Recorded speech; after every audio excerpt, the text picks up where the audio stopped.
there's so much history in that just one fight itself. I think I was just focused on being the youngest, and then we're also the youngest. So you got 2 records? Yeah. All right. I know what I trained for, and I know that how I'm gonna be giving the performance back out to the fans, to public. If I'm able to grab more than one, awesome. If I'm able to unify, become undisputed in that weight class too, why not? Hey everybody, welcome to the Ring Podcast. I'm Doug Fisher, editor-in-chief of Ring Magazine, and with me is Gabriela Fundora.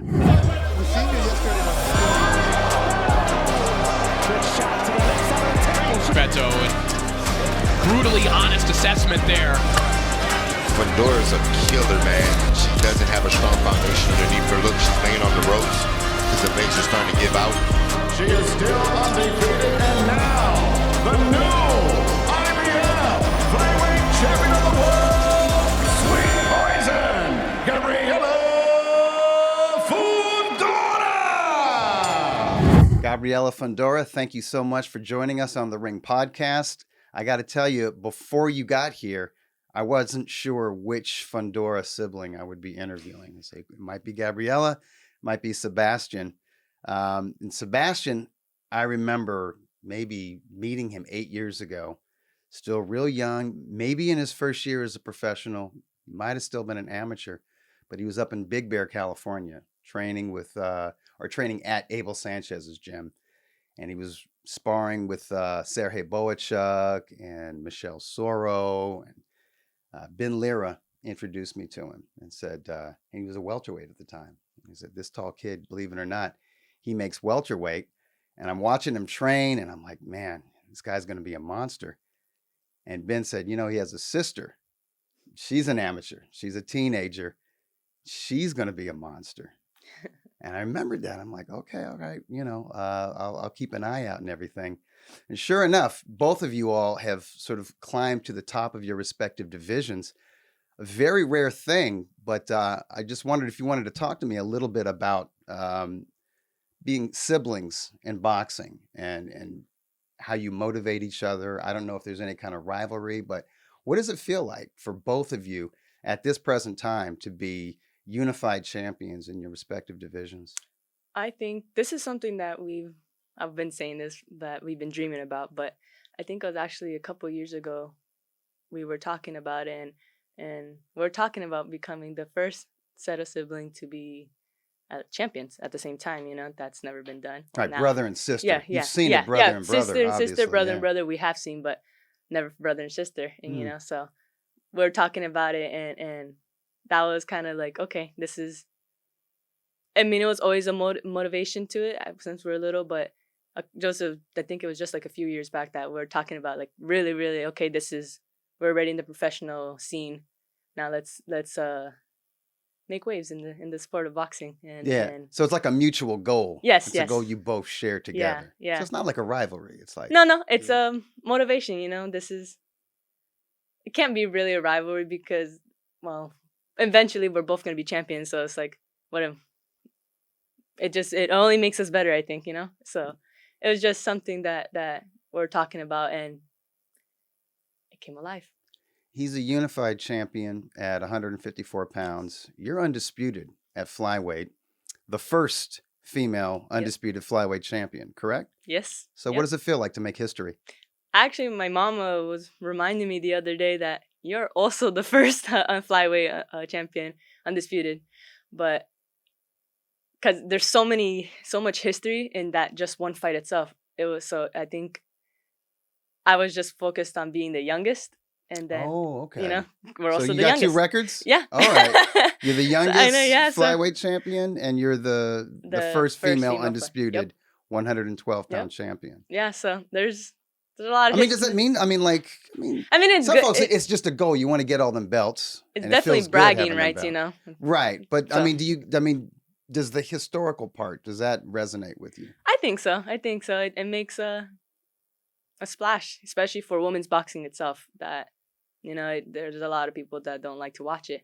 And I think, especially with the way that we won our fight, it was I think it was a spectacular performance. Yeah, what, the You know? knockout of Chucky? Yeah, exactly. Yeah, So absolutely. The other Gabriella. I think it just brings women boxing into new heights, and it just keeps. All right, let's raise the bar. Let's continue raising the bar. You know, let's bring all these people that kind of doubt it, like I'm not sure if I like it or women's boxing and stuff. But if they were to watch my fight and all these other fighters now, it's like it's boxing. You know, I can't think of anybody else who's knocking out world-class opposition with the regularity that you are. Am I wrong about that? Am I just not watching enough women's boxing? No, I think that's the part where I like to set myself up the difference, you know. Gotta do something to stand out.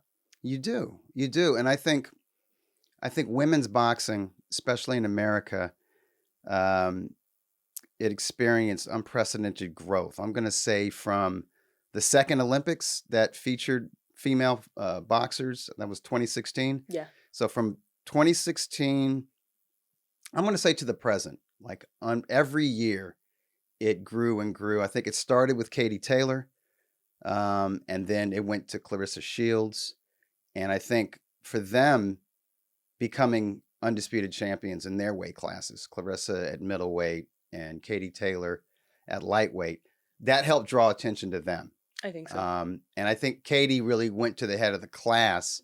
I'm not saying in a pound for pound way that she's any better than Clarissa Shields because they're both amazing, but I think Katie Taylor had more competition in her weight classes. So she also had rivalries like Delphine Persoon. Mm-hmm. I was in Madison Square Garden, their first fight, and it was crazy. It was awesome. She has a rematch with her. She had the 2 fights with Chantel Cameron, and of course the 2 fights with Amanda Serrano.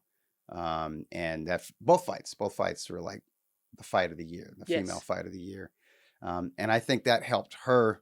But she had rivals. And now it's like, it's almost like Katie Taylor and Clarissa Shields and Sinisa Estrada and Marlon Esparza. Michaela Mayer is still out there doing it, but it does feel like they're getting towards the end of their career. In fact, Estrada just retired. Yes. So she retired. Yeah. Katie Taylor has, I think, talked about maybe 1 or 2 more fights because she's getting up there in age and all. And to me, it looks like Clarissa Shields has run out of competition, really. So there's got to be like a new wave that's coming up.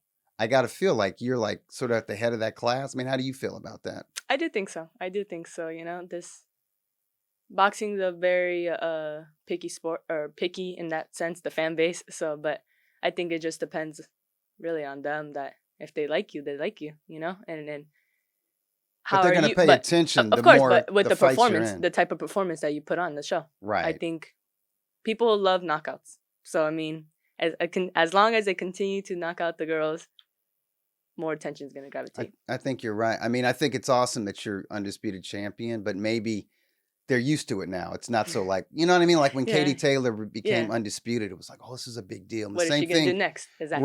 Right. But now it's like there have been other undisputed female champions. So it's like, okay, you're here, and that's a big deal. But how important is it for you, kind of like Katie Taylor, to have that rival? That's that fighter that's going to bring out your best, and to where the public's going to be like, oh, run that back. Do you have that? Do you see that out there on the flyweight landscape? I'm not sure right now, but I don't know. I think I like to think of it as when I fight, it's the Gabby show. I want the name to be just Gabriella. So and a little selfish, maybe, but I want it because I want to give me personally, and because I can have another top name in front of me, but what if they don't give the performance? So I know that I know what I trained for, and I know that how I'm gonna be giving the performance back out to the fans, to public. Yeah. You know? Yeah. And you think about like certain fighters when they were at their best, like legendary fighters. Every now and then you get this talent that is just like head and shoulders above the competition, and they are actually fighting top fighters, world-class opposition. They're just blowing them out because they're special. You think about like Roy Jones Jr. It was like a whole decade where nobody could compete with them. And I think there was, there's a time when Floyd Mayweather was like that, or Manny Pacquiao was just untouchable no matter what. They do have all these spectacular names with them, but at the end of the day, they remember that fight and they remember Floyd, or they remember Roy Jones, Right. they remember Pacquiao, you know? Right. So it could have been one great fight, but they just extraordinary that they went to the next level above and beyond that. Oh, I remember that fight because of that fighter. Right. You know? Right. So. Do you know all the fighters that I mentioned, Roy Jones, Mayweather, Pacquiao, at some point, you know, they're awesome at their first weight class, and then they're like, okay, I have to go up in weight. I have to seek out competition in a second weight class, and a third weight class, and a fourth weight class. And if you're Pacquiao, you just keep going. You just keep going because you can do it. Are you sort of like thinking the same thing at some point? You know, I'm not saying, you know, that you have any difficulty making 112 pounds. I very much don't, don't. right? That I actually was thinking about going down in weight. Get out of here. Yes, 108. You never hear that. Oh. You're 22 though. You know, you're young. I have all this kiddo. time. I think that Right. because I was able to do my goal in such amount of time and for being this age, you know, that, all right, what's next? What's Right. next? Because my ultimate goal was to be undisputed. Well, now that I have that, what else? What else can I do? Why not? Why not push my own limits? Most folks look up. They like, okay, I'd rather, you know, eat breakfast the day of the weigh-in. I'd rather go up in weight. I'd rather pack on some muscle or, you know, feel more comfortable during training camp. But you're talking about going down. Yes. I guess Bam Rodriguez did that, right? He won a Yeah, title at 115. And Then he's like, oh, whatever. I'll drop down to flyweight and unify titles there, and then I'll go I back mean, if up. you can, right? Right. So yeah, I think I actually want to go down to 108 and Would that be a pit stop? In Maybe. other words, would I'm you not just go sure. down there to win a belt and then? depends, you know. If I believe that one of the girls have 2 of the belts and there's 2 other girls that have the other ones, but if I'm able to grab more than one, awesome. If I'm Right. able to unify, become undisputed in that weight class too, why not? Looking forward, how many weight classes do you think that you could campaign in? I'm not sure. Like say in like the next 4 or 5 years. Depends, honestly. That's up to God. I'm gonna say maybe 3, but that's just because they're right next to each other. That's being kind of conservative, but maybe not. I don't Who know. knows? Who knows? Yeah. Maybe I can go to a completely different weight class. Is but there anybody out there who is in a different weight class that you feel is making a name for herself, that you put the two of you together, it's a big fight? you know, boxing's always changing, so That's true. I don't right now any particular names, but who knows? Maybe tomorrow. Okay. I'm not sure. You know, Yeah. boxing is just always changing. So what isn't today is tomorrow.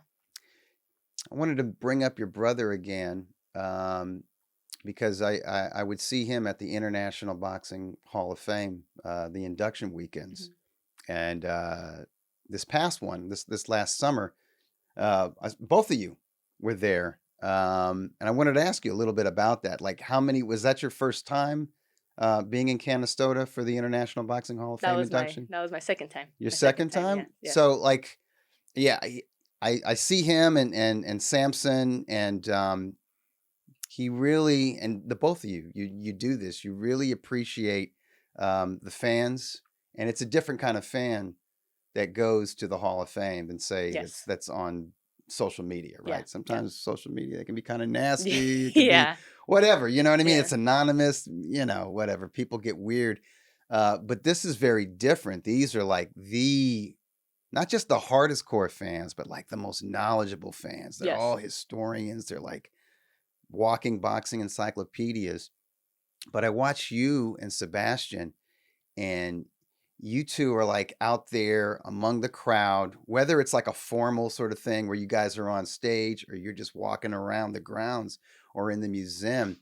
It's like you're out there mingling with everybody like ambassadors for the sport. But it's not like a formal thing. Like, Yeah. you're genuinely enjoying this. But I thought I'd ask you to just like, what's that experience like for you as a fighter? And what is it that you like about it? I think it's very wholesome. You know, especially those fans in Canastota that I like gravitating towards the children because they're our future. You know, and I'm pretty sure Sebastian does too, that we love, I think as soon as we land, we go and speak to the children at the school. And okay. that's probably my like favorite part about going to Canastota. So like the Canastota Elementary, or yeah, the elementary, their middle school, sometimes their high school, but Okay. depends. But so we always have to make time for children. They're our future.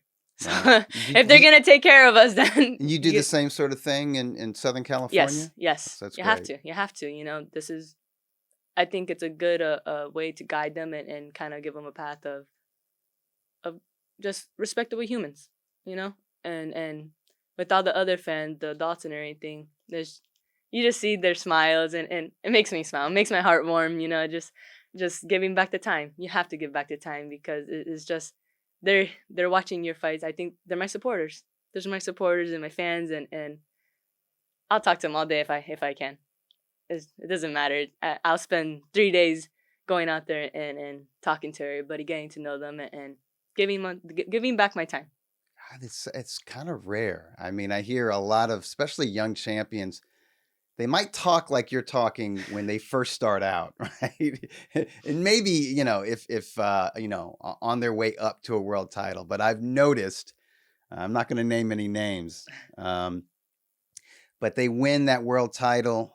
They might unify titles or whatever, and I see a change when they're like, you know, they're demanding I should be in the pound for pound top 5, and all these people are hating on me, or you know, I need to be paid more money, or you know what, I think I retire. You know what? Guess what? I unretire. You know, they're beefing with each other, and it's like, man, what happened to that nice young fighter that I met when he or she was 19 or 20 or whatever? But it seems to me like you and your brother, you just have like this foundation. Your heads are firmly on top of your shoulders. I have to imagine you guys were raised by very good parents. Yes. And that upbringing is really showing itself. Yes. They sacrificed everything for us, you know? So I think with all the stuff that we're doing now, it's kind of a way of thank you.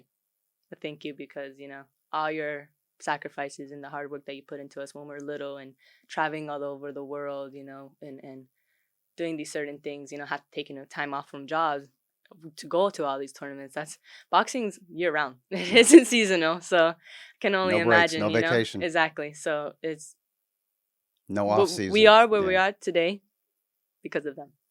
Well, and I need to thank your mom and your dad yes. because they did a great job. The Fundora siblings are very special. We love watching you two fight. You're humble outside of the ring. You're warriors inside of it. So. And I have a little sister. Oh, get out of here! Yep, Okay, yep, just like Ben Lira telling me about you. Okay. Yep, I have a little sister, and she's 10 right now. So maybe in 8 years you'll see her be in the pro scene. And her goal, she told me the other day, actually, I think before we left that Wednesday, that when we were running, she told me she said, after you, once I become a professional, I'm gonna be the youngest undisputed. So I was like, you know what? Ought to go. What's her Work name? towards that. What's her name? Her name is Fabiola, Twisted Sister Fundora. Yep. Fabiola. Yes. The Twisted Sister. Yep. Okay. All right. Well, you heard her name here first. Hopefully, I'll still be around when she's undisputed champion and the youngest champion in her division. But in the meantime, I'm really going to be enjoying watching you and watching you develop and your career unfold. Thank you, Dougie. Thanks for joining us. Thank you.